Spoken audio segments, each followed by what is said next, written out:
Okay, we can get started now. Welcome to the post-project requirements webinar for the National Crime Victim Rights Week Community Awareness Projects. My name's Steve Doreen, and I appreciate your taking the time to participate in this webinar. This is designed to help you successfully complete the requirements for your community awareness project subgrants. And so a lot of this information, if you've had a grant before, will be familiar to you, but what we want to do is help you avoid any problems that might arise that could raise some questions or delay reimbursements or what have you. Just to go over, you should have on your control panel a raise hand icon if you want to speak. We will be taking questions probably at the end of the webinar, and if you want to be recognized, you can raise your hand by pressing that icon, or there's a question panel, and you can ask your questions by writing them in there, and we'll try to address as many questions as we can. Again, this webinar, like the other ones we've done, is being recorded, and we will post them on the subgrantees website. I'll send out a listserv message when that is available. With that, I'm going to ask Emily, who's the OVC grant manager, to say a few words. Emily, I think you need to unmute yourself, if you can do that.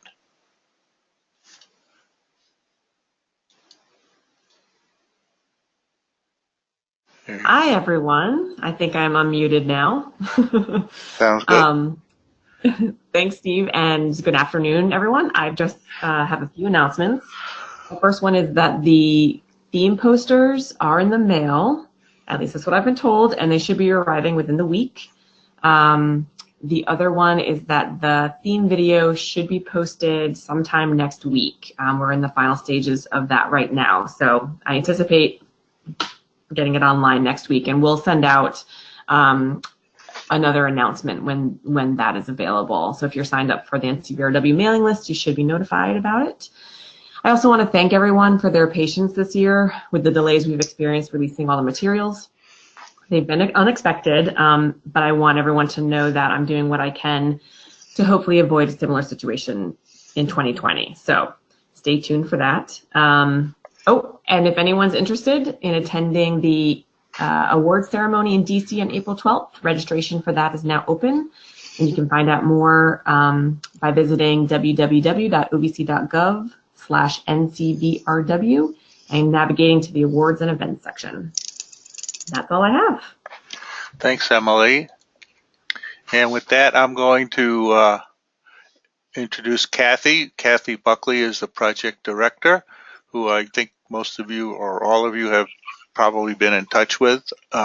Kathy's going to go over most of the remaining information. So Kathy, that's all yours. Okay. Hi, everyone. Thanks for taking the time out to participate in the webinar. As Steve had said earlier, our goal and my goal is really to make this process of after action report and the reimbursement request to go as easy and simple as possible for everybody. So we're just going to go over some of that information in more specifics. You'll see here one of the things we're going to be going over: the project reminders, the after action reimbursement request, the records retention, and the audits. So if we before we get into everything, I first wanted to go over a few project reminders for everybody. One, to remember to go to the capnava.org website. You have the username and password there. It's also on your subgrant award agreement. But if you forget it, please don't hesitate to contact me. I'll just shoot you an email with the information. But this website is a wealth of information. This is where your subgrantee guide is, which you should have as a Bible next to you, as something that you can always go to whenever you have questions about as you start implementing your project, what's allowable, what isn't. Can you do this? Can you do that? It also has the archive of all the listserv notifications that Steve has sent out, and then all the forms in Word and PDF formats that you're going to need for the remainder of your project. Then, yeah, that slide here that Steve is showing is actually just a visual of what the website is if you haven't been there already. So when you go to the cap.nava.org website, you're going to go to the left-hand navigation bar and you click on subgrantees, and that's where you enter your username and the password to get in. Next is the just a reminder for people not to use the DOJ, OJP, and OVC logos. I have reminded a few of you, which is perfect because you sent your information to me just to view and make sure it was okay, that you cannot lift their logos and put it on your own materials. You can, it's on, their logos are on the OVC resource guide and materials, but please do not put it on your own materials at this point. There's not enough time to get any type of approval from OVC to do that. The other thing to keep in mind is we want you to use the disclaimers where appropriate. Again, it's really about trying to make sure that you give some acknowledgement where the funds came from, and we're looking for you to do that on things that make sense, that's big enough, that allows you to do that, whether it's your billboards, your newspaper ads, the programs you have for your events, on your websites. Please use the disclaimer where you can. Obviously, you can't use it on your promotional items, such as the pens and the lanyards and things of that sort, or t-shirts. But please remember to use the disclaimer on other things as you can. So modifications. This is where I've had a lot of dialogue back and forth with people, which has been great. So I wanted to spend a little bit of time to go over the two scenarios where you would need to submit a budget modification. The first one is if in your grant proposal to us, you have a line item in there that is not already approved. So you submitted your grant to us and you realized, oh, as you're planning your activities, I didn't think about putting in a rental fee for the park where I'm going to be holding the activity or the awards banquet. And that's usually the most common thing that happens. If that's the case, know that you need to submit a budget modification, send it to me, explain that you didn't account for this, where you're moving money from, and then your new budget should show that the rental fee or whatever that new line item is should be listed there with the amounts. The second scenario is when you would need to do a budget modification is if you need to move more than 10% of your total award among existing budget line items. So if your budget is, say, $6,000 and you need to move more than $600, which is more than 10%, you need to submit that budget modification to me. So say when you submitted your grant with your projected cost of items, but when you went to order the items, you discovered that maybe the t-shirts were more than what you anticipated, or the cost of the printing posters was more than you thought it would be, or you got some of your items donated that you originally thought you'd have to pay for, and now you can use that money maybe to put towards some of your existing line items to purchase more of. So in those types of scenarios, you'd need to submit a budget modification to me. And if you're not sure, don't be afraid to just ask me. Shoot me an email and we'll figure it out. As far as changes in program activities, that may happen as you continue to plan and realize that you can't do something, but you want to do something else instead. There's no form for that, but you must reach out to me and send me an email. It's extremely important that you do that, because what we want to avoid at the end is whenever you want to submit your reimbursement request and report your project activities, if that is different than what's in your approved subgrant award, that's going to be problematic. So know that we have to stay in constant communication to make sure that what you're doing is what you're approved to be doing. And you should be submitting all this information to me no later than next Friday, March 29th. The after action report reimbursement request, which we're going to get into in the next several slides, it's really just one form that's going to account for both things. And remember, this is something that is submitted after your activities have occurred, because all the questions are regarding how your activities went, providing specific information on the promotional materials that you distributed, how maybe your awards banquet went, and so forth. And it's also going to include your reimbursement request, which is also your receipts and invoices and bills. So this gets done after everything has occurred. The the after action report and the reimbursement request form is available on the CAP website.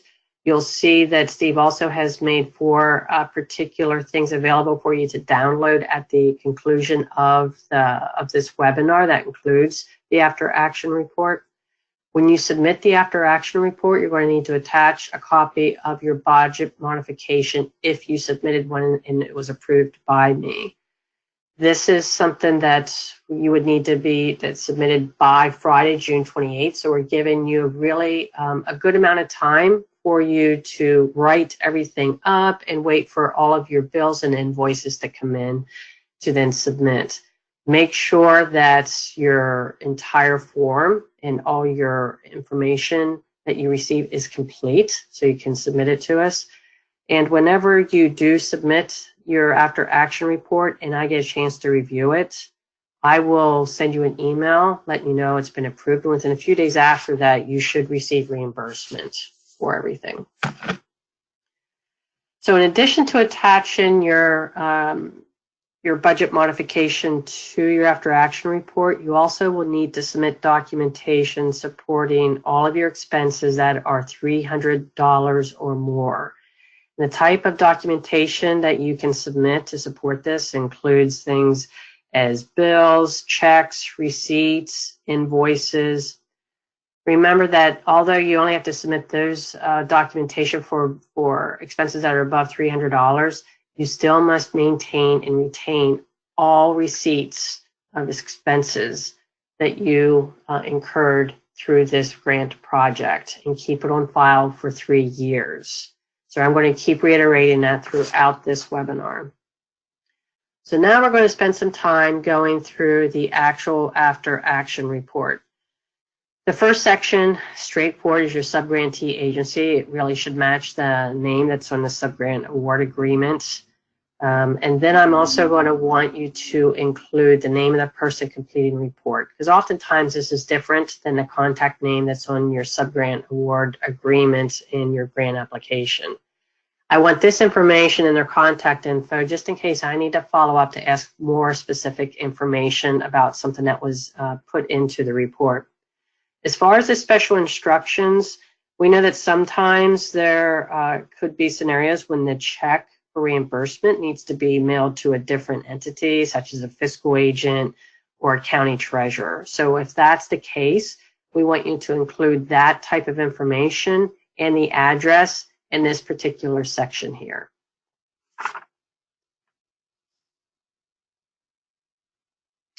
For a project description, here we want the dates of the funded activities.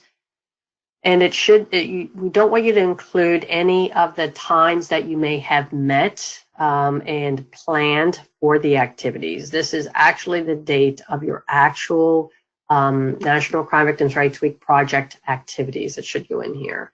And then below that, we just want a brief narrative of the activities that took place. And we're going to get into some of the numbers and everything that's associated with those activities later. But here, we just want a brief narrative of what had taken place. So section C. Sometimes, unfortunately, there could be scenarios when you weren't able to carry through on one of your project activities just due to unforeseen circumstances. And where we've experienced this in the past is maybe weather prevented something not to happen. So if that unfortunately does occur for you, here's where we want you to provide an explanation of what activity was not able to be implemented and then why. In the next section here, we're really interested in the collaboration that you have made in your community for the National Crime Victims' Rights Week, and we're specifically interested in the collaborations of people who significantly contributed to your project activities. And it's not just, we don't want those that actually just attended your activity, but those that significantly contributed either through financial or an in-kind contribution of some way to further the project. Now we're going to get into the public awareness activities. So these are the activities of where people actually attended in person. So we want to have information here about the like the types of activities such as the candlelight vigils, the forums you may have, the march, run, walks that many of you are having. A number of you are having award ceremonies. So we want you to have the dates that each one of those have occurred, and then we want you to estimate the number of people that have attended. It also might be a good idea to assign somebody to take pictures ahead of time, because we're going to get into this a little bit later, but to have somebody take a picture of the crowds that occur maybe at your award ceremony or at the candlelight visual to illustrate the people that attended and to show that this is the activity and the project that you were able to carry through with as part of National Crime Victims' Rights Week. Many of you are having speakers as part of your National Crime Victims' Rights Week activities. So here's the section that we want you to itemize it. That way you don't have to do it later with your reimbursement request. We only want you to include those speakers whose costs are part of your grant. So you'd put your speaker's name, and if it was a victim who doesn't want to be identified and is kept confidential, just put victim speaker 1, 2, or 3, or A, B, and C. The dates that people spoke. Know that the fee, the speaker fee that they're paid, it can't be more than $650 a day. And then we want you to enter your travel costs. And as a reminder that the travel costs for the speakers cannot go above the federal rates. And if you're not sure what those federal rates are, we've included on the website here, and it's also in the subgrantee manual. And then at the total, if you have 3 speakers, the total amount at the bottom, that's the total amount that you will be able to put in your reimbursement request. So we'll get to this part, but you will no longer have to itemize this part in your reimbursement request as long as you do it here. The next section is getting into your mass media. And sometimes people have some confusion about how to document this information. So what we are interested in knowing is your radio and television, newspaper, and so forth is the number of different and distinct announcements and advertisements that were produced. And then we're going to want to know the number of times that they were run. So for example, if you have 2 different TV public service announcements and they ran 10 times, then you would enter 20 in the number of times run. If you had 3 different newspaper ads that were run on 4 different days, then you'd enter 12. And the billboards and bus signs and street signs and banners, all of that seems pretty straightforward. You just enter the number of each one that was produced if they were distinct and different. Then the number of websites, which is letter E there. We want to know if you created a website specifically for National Crime Victims' Rights Week. This is not an existing website, but one that was created. And then F, G, and H really deals with working with the media and the interviews that were given, the press releases issued, and the number of other media contacts. Now, the big one, the one that basically every one of you have in your subgrant award agreements. These are your promotional items.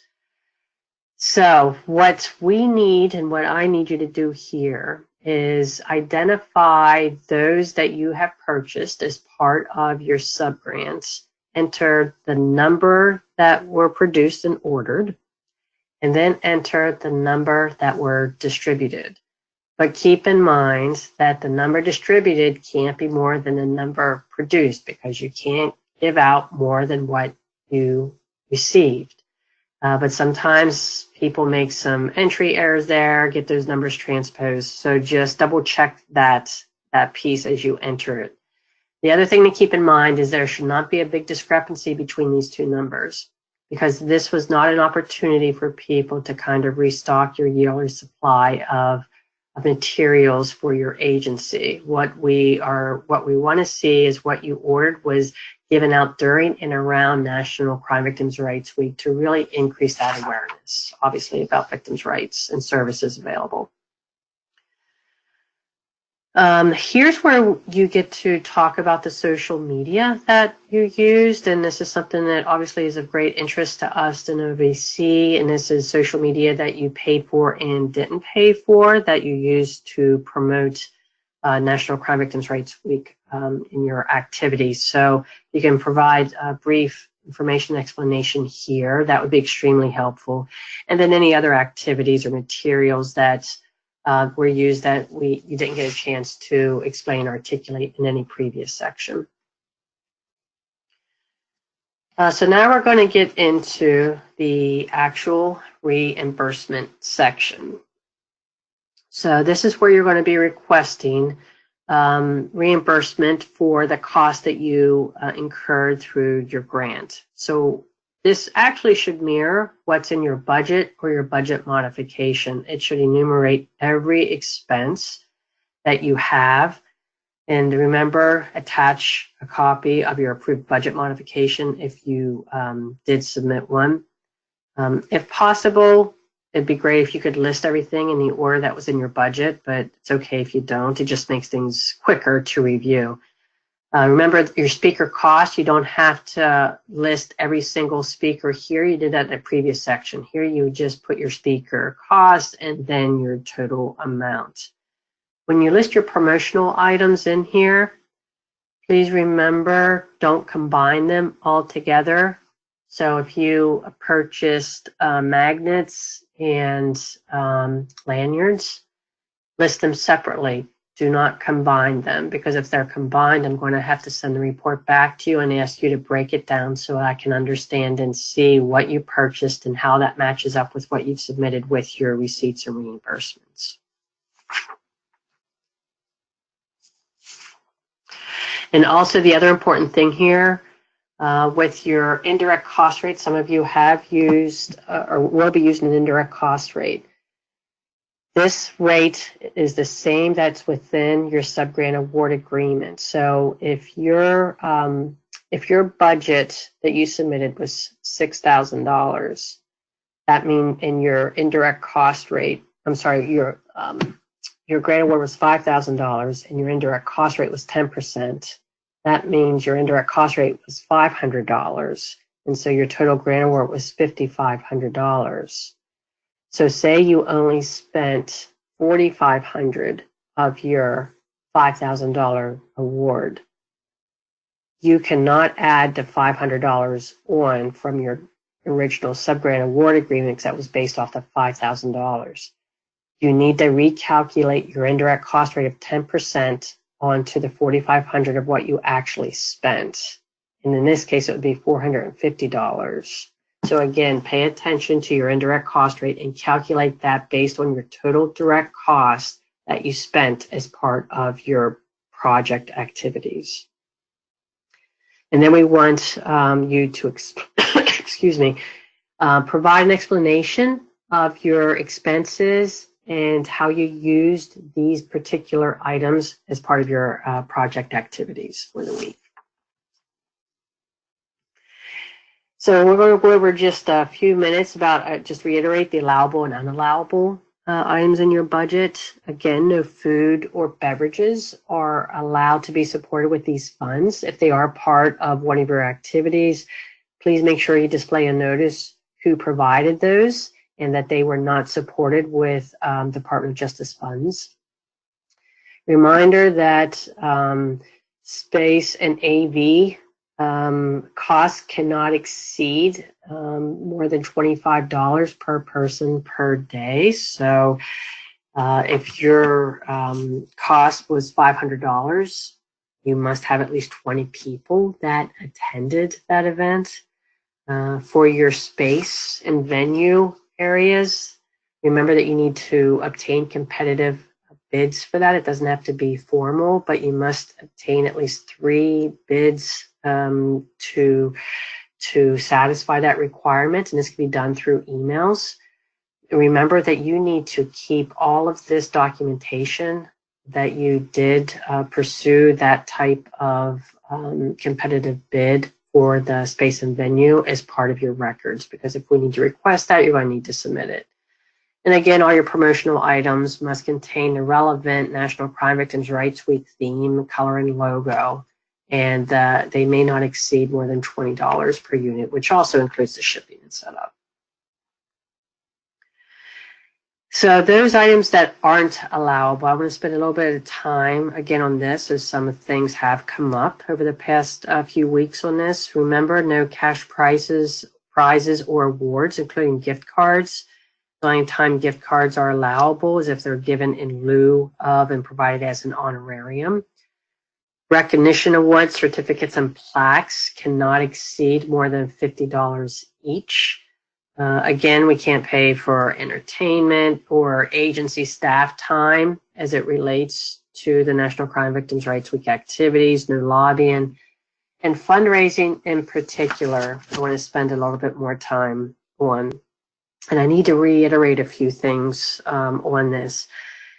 So if part of your activities for National Crime Victims' Rights Week is creating or enhancing a web page, which many of you are doing, remember, if you have information on there on how someone can make a donation to your agency on that web page, that is considered fundraising and is not allowable. Be very careful, because we will not be able to reimburse that. If we're paying for an event such as an award ceremony, and say there's a silent auction there, that is considered fundraising as well and isn't allowable, and we won't be able to reimburse it. Another example for maybe to consider for advertisements, if you advertise in a newspaper about one of your National Crime Victims' Rights Week activities, such as a candlelight vigil and a walk and run. If the walk and run as part of the activity is a fundraiser, then no portion of the cost of that ad is going to be allowable or reimbursable. This is the part I want you to go back and just reread that part of the subgrant guide that gets into the specifics. But if you have questions about it, please don't hesitate to reach out to me so we can talk that through. And if you are planning on charging fees, you need to let me know that as well. I don't think any of you are doing that, but if that has changed, you need to reach out to me, because there's a lot of financial rules around this and how that gets handled and how it's tracked and how it's reported. So please reach out to me so we can kind of handle a lot of this stuff before anything becomes problematic or challenging for anybody.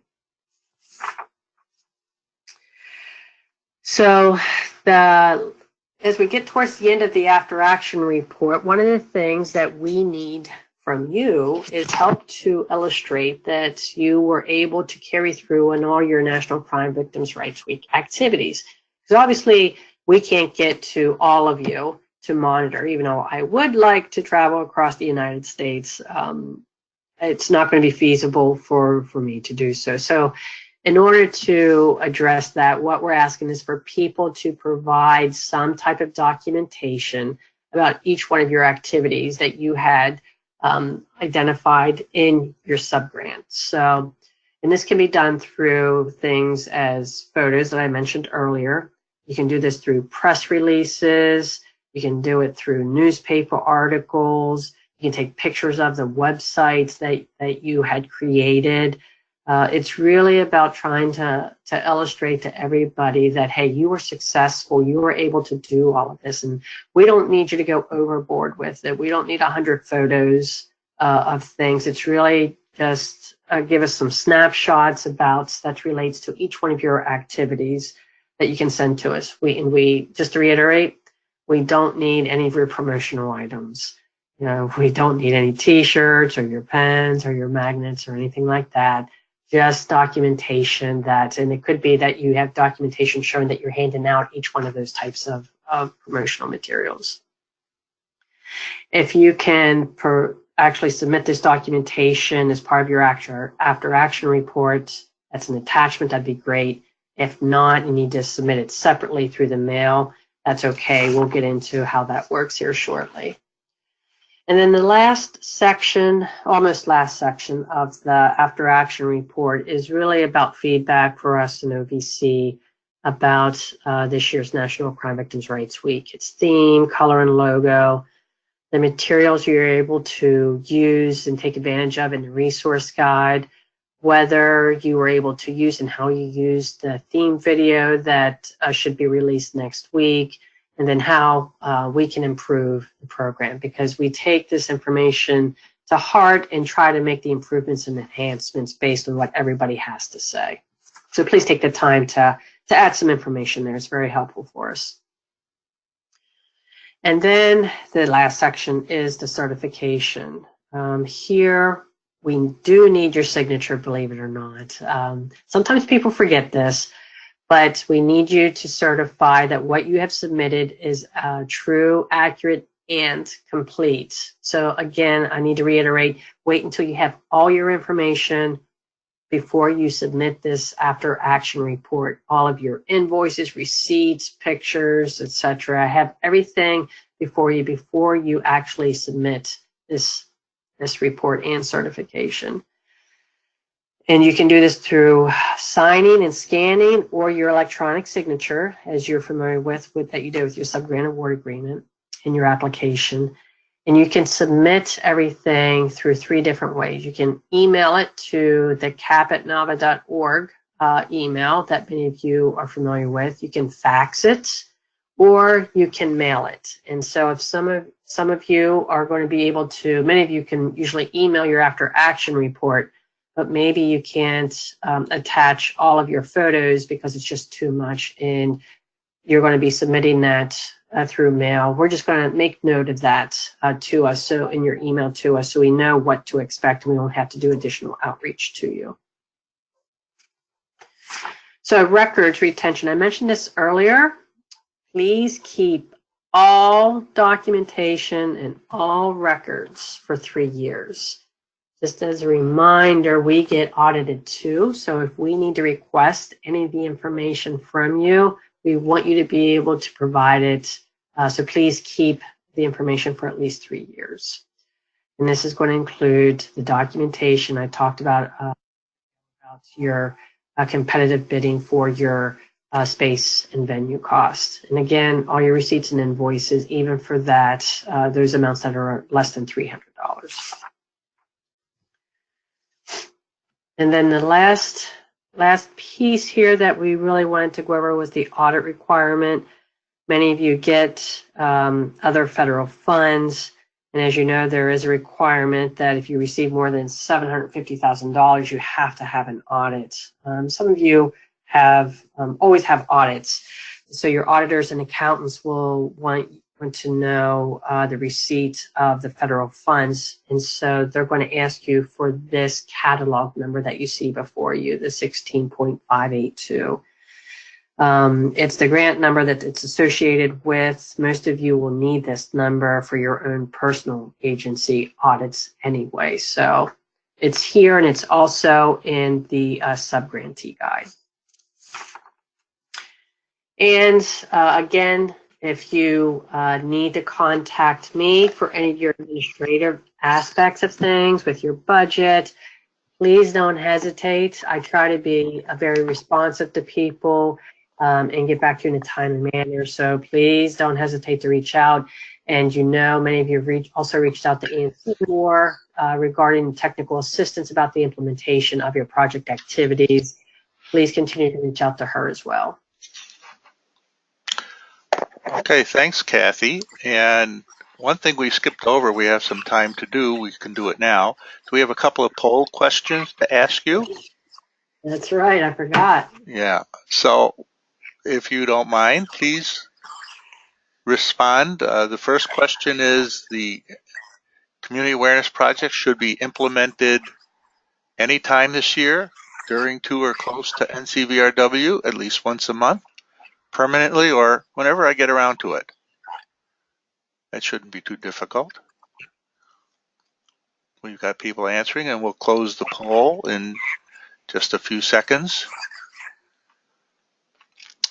How about 5, 4, 3, 2, 1? We have about 3/4 of the people voting.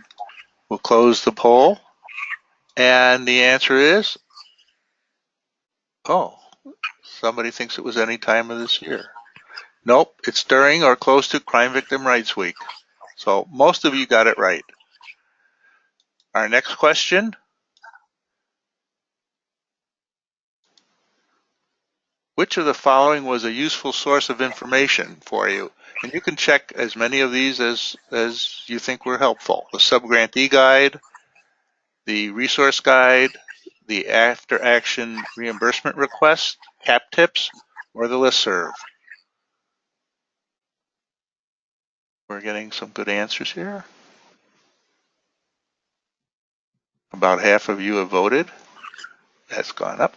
We'll close the poll in 5, 4, 3, 2, 1. And the answers are, let's see, a lot. The resource guide seemed to win out, and both, well, the subgrantee guide won out, and the resource guide came in second. Okay, we have another one.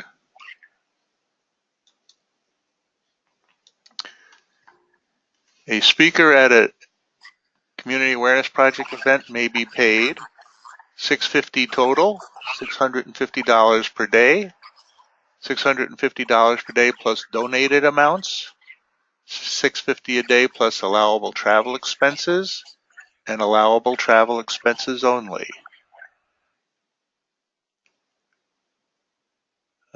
We've got about half voting. About 2/3, and we'll close the poll in 5, 4, 3, 2, 1. Okay, and this one was kind of close. The correct answer is $650 a day plus allowable travel expenses. I'm glad that no one answered $650 plus donated amounts, because $650 is the maximum amount for the speaker fee, but a speaker may also be paid for their reasonable travel expenses. And finally, your view on CAP tips. Are they expensive?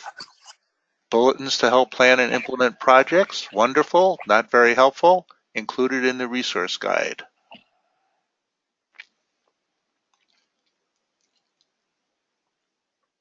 You can select more than one.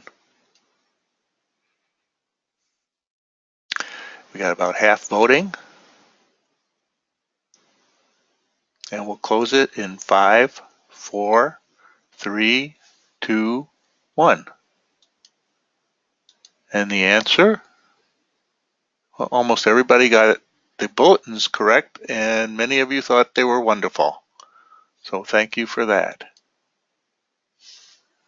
And now we'll have some time for some questions. We've received 2 questions so far, and I can take these. If you have any other questions, please enter them in the question box on your control panel.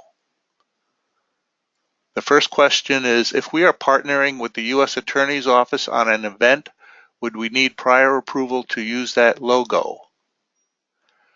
We haven't had that question before, but I would say if it's okay with that U.S. Attorney's Office, then it would probably be okay.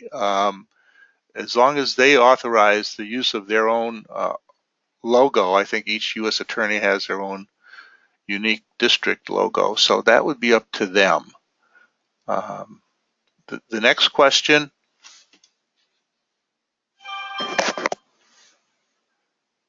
Are you able to hear me? I'm getting a note here that you can't hear me. Is that true? Yeah, I can hear you. Okay.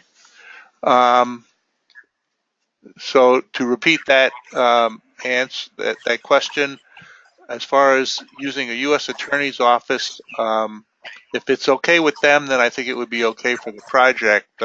Each U.S. Attorney's Office, I think, has their own district logo, so it will be up to them to authorize the use of that logo.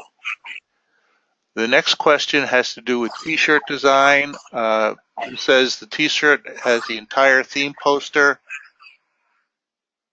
on the rear of the shirt, so it has the OVC and DOJ logo on it. Since it's the entire poster, is that okay, or do we need to remove the portion of the design?